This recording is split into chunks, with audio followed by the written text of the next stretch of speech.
అనుదిన నిత్యజీవపు మాటలు. దేవునామానికి మహిమ కలుగునుగాక. దేవవాక్యాన్ని చదువుకుందాము. ధర్మశాస్త్రమంతయు నిన్ను వలె నీ పొరుగువారిని ప్రేమించుము అను ఒక్క మాటలో సంపూర్ణమై ఉన్నది. గలతీయులకు రాసిన పత్రిక 5వ అధ్యాయము 14వ వచనం. దేవుడు ప్రేమే ఉన్నాడు.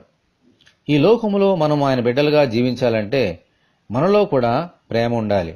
అప్పుడే ఆయనను తండ్రి అని పిలిచే అర్హత వస్తుంది. దేవుని రాజ్యంలో మనం ప్రవేశించాలంటే ఆయన ఆజ్ఞలను అనుసరించి జీవించాలి. సహోదర ప్రేమ మనలో ఉంటే ఆయన ఆజ్ఞలన్నింటినీ గైకొనున్నట్టే. ఎందుకంటే ప్రేమ ఎవరికీ హాని చేయదు. ఈ దేవుని ప్రేమ సహజముగా మనకు రాదు. ఈ ప్రేమను వెంటాడాలి, ప్రార్థన చేయాలి.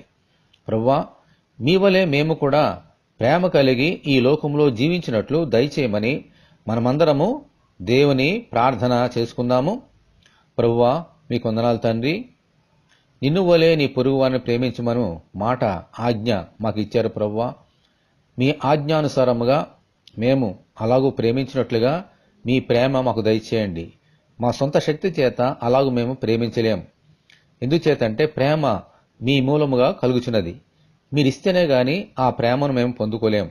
మా పూర్ణ హృదయంతో మిమ్మల్ని ప్రేమించినట్లుగాను, మమ్మల్ని వలె మా పొరుగువారిని ప్రేమించినట్లుగాను మీ కృప మాకు అనుగ్రహించమని ప్రార్థన చేయుచున్నాం.